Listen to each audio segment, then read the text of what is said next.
Jokowi akhirnya ditinggal oleh para loyalisnya, dan loyalis Pak Jokowi seperti Ahok, Andi Wijayanto, Abdi Sleng dan sebagainya itu pasti ada pemicunya. Orang mundur itu pasti ada alasannya, pasti tidak hanya sebatas karena mereka mendukung Ganjar Mahfud, tapi bisa juga dipicu oleh sikap arogansi atau kesombongan, kengelan, atau cara-cara Pak Jokowi menabrak aturan-aturan yang sudah ada. Sehingga kalau nantinya Sri Mulyani pada waktunya mengundurkan diri, ini efeknya akan sangat-sangat luar biasa sekali gitu. Karena ketika Pak Jokowi ditinggalkan oleh orang-orang dari kalangan profesional, menteri profesional seperti Sri Mulyani, Pak Basuki, atau Retno Marsudi, Pak Mahfud MD juga termasuk salah satu menteri profesional gitu ya. Sebelum jadi cawapres, dia kan ditunjuk sebagai menteri profesional dari kalangan profesional. Dan ketika Pak Mahfud mundur, ini efeknya juga sangat-sangat kuat sekali gitu.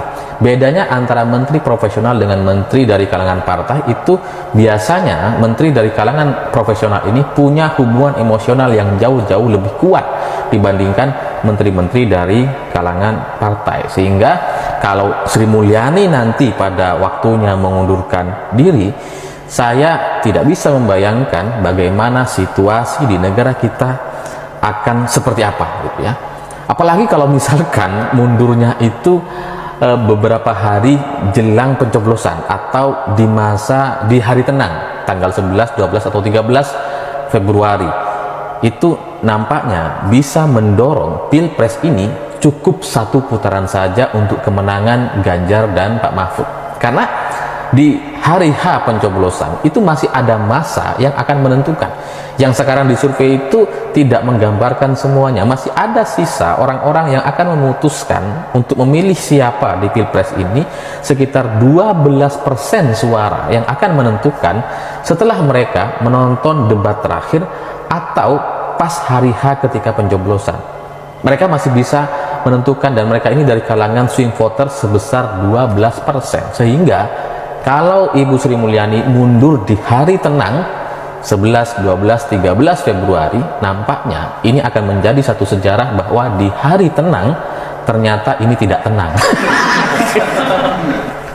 Karena itu bisa mendorong Ganjar dan Pak Mahfud menang satu putaran. Oke, kembali lagi di channel MD 2045. Salam inspirasi, salam NKRI, harga mati.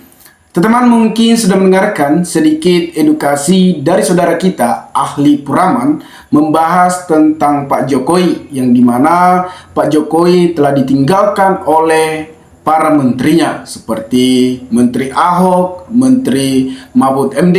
Ini akan menjadi kesulitan Pak Jokowi mengalahkan Ganjar Mahfud. Prabowo Subianto yang kita kenal adalah temperamental, yang suka marah-marah dan suka emosian. Apalagi situasi politik yang digunakan oleh Pak Jokowi membuat para aktivis atau akademik mengkritik situasi cawe-cawe Pak Jokowi yang sangat memuatkan. Bahkan Pak Jokowi menciptakan politik dinasti. Jadi akan berat ketika Prabowo menang dalam satu putaran. Itu sangat sulit. Bahkan bisa dalam satu putaran mereka akan tumbang, karena tingkat kesadaran masyarakat, tingkat kesadaran publik sudah mengetahui hal-hal yang dipergunakan oleh Pak Jokowi Dodo. Apalagi Pak Jokowi dikenal sebagai presiden yang memihak kepada Prabowo Subianto karena adanya Gibran sebagai wakil dari Prabowo Subianto. Tentunya ini akan kesulitan memenangkan Prabowo Subianto, walaupun Pak Jokowi menggunakan hal-hal cara yang ingin memenangkan, tetapi kita bisa lihat kesadaran masyarakat mengenai kampanye Prabowo Subianto tampak sekali sepi, beda dengan Ganjar Mahfud yang dimana mereka berkampanye sangat ramai. Ini akan berpengaruh sangat besar ketika Ahok sudah keluar dari kabinet Pak Jokowi, karena Ahok ini dikenal sebagai politik yang sehat dan diakui masyarakat dan diakui pengamat-pengamat politik. Bahkan Rocky Gerung juga mendukung keputusan dari Ahok, keputusan Mahfud. Ini akan menjadi patokan bahwasannya ketakutan Pak Jokowi akan kalah Prabowo Subianto dan Gibran dalam satu putaran. Kalau kita memang lihat hasil survei sekarang, memang ketingkatan lebih tinggi Ganjar kalau tingkat hasil survei sekarang. Ya tentu saja karena banyak para aktivis, banyak para masyarakat yang tidak suka lagi dengan situasi yang digunakan oleh Pak Joko Widodo yang hanya mengambisikan Prabowo menang. Nah, seperti yang dikatakan Saudara Ali Puraman tadi, memang sangat benar dan sangat bermanfaat. Apalagi Sri Mulyana atau Ibu Sri Mulyana akan keluar dari kabinet Pak Joko Widodo. Ini akan berdampak negatif terhadap Jokowi dan Prabowo Subianto. Tetapi ketika Sri Mulyani ini keluar, ini akan menjadi ketakutan. Yang buat ketakutan nanti yang kita angan-angankan ketika nanti Sri Mulyani mengundurkan diri ketika sebelum tanggal pencoblosan atau selang 5 hari atau ketenangan di mana para capres hari tenang. Nah, di situ nanti akan membuat dalam suatu strategi-strategi yang digunakan mereka. Jadi ini akan kesulitan dan akan bisa jadi satu putaran Pak Prabowo akan tumbang dalam kontestasi di Pilpres di tahun 2024 ini. Apalagi kan Gibran sudah dicap jadi anak haram konstitusi dan yang melanggar etik MK di tanggal kemarin di tahun 2023, bahwasannya Gibran kan tidak mencukupi usia dalam pencalonan capres ataupun cawapres. Tapi mengapa Gibran bisa lolos? Karena ada bapaknya dan Usman. Itu terbukti bahwasannya Usman juga melanggar etik atau kode etik di MK. Bahwasannya Usman juga sudah dikeluarkan dari ketua MK Mahkamah Konstitusi. Siapa sih Usman tersebut? Usman tersebut adalah adik ipar Pak Jokowi atau paman Gibran Rakabuming Raka. Teman-teman, kita memang melihat tingkat kesadaran masyarakat dengan akhir-akhir ini sangat antusias karena mereka lebih antusias terhadap Ganjar Mahfud. Kita bisa lihat acara-acara konser-konser Ganjar sangat meriah dan mereka bahkan datang. Nah, ada salah satu kampanye menurut saya atau konser Prabowo Subianto yang tampak sepi. Bahkan tim suksesnya mengatakan, ya wajar saja sepi, malah orang kan kampanye ke Surabaya. Nah, itu kan malah blunder teman-teman. Seharusnya kan tidak diungkap ya, di Surabaya kan kampanye Ganjar gitu.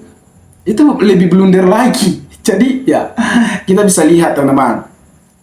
Jadi ya kita harus lebih berhati-hati lagi. Jangan kita berdasarkan bahwasannya Pak Presiden karena ada Pak Jokowi kita memilih Prabowo Subianto. Jangan. Karena yang menang nanti ya Pak Prabowo. Kita kasihan sih melihat Prabowo yang sudah tua, bahkan kampanye juga udah ngos-ngosan, mata kosong. Yang akhir-akhir ini kita lihat, ya kalau kita lihat memang fisiknya memang sudah tua, yang seharusnya dia duduk di rumah sama cucunya atau anak-anaknya, menikmati asetnya yang banyak ya harusnya. Tapi ya kalau seorang memang ambisinya ingin berkuasa, berat untuk dihalangi. Tapi kita lihat saja nanti pada tanggal 14 Februari 2024 kita tentukan pilihan kita yang akan menggantikan Pak Jokowi di tahun 2024 ini sampai 2029. Jangan salah pilih teman-teman. Ahok pun pernah buka suara terhadap di saat kampanye Ganjar, karena kemarin tanggal 3 bahwasannya Ahok sudah berkampanye untuk mendukung Ganjar Pranowo dalam Pilpres tahun 2024 ini.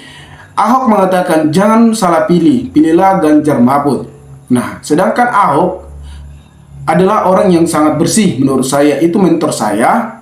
Saya mengaku aku mentor karena dia adalah orang yang cerdas dan cerdik dan tegas dan lugas. Saya belajar banyak dengan beliau.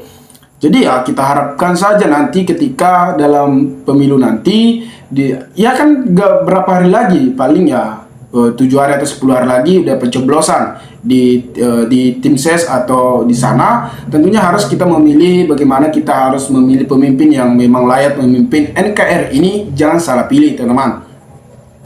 Ketika kita melihat memang situasi politik yang digunakan oleh Pak Jokowi ini akan memanas karena ketidaknetralan Pak Jokowi sudah diketahui oleh publik. Ya sah-sah saja sih sebenarnya kalau Pak Jokowi mengambil cuti dan melakukan kampanye, tetapi ini akan berat. Pastinya kan asumsi masyarakat akan buruk terhadap Pak Jokowi bahwasannya Pak Jokowi menggunakan fasilitas negara atau APBN negara. Ini akan menjadi berat dan menjadi pro dan kontra bagi masyarakat.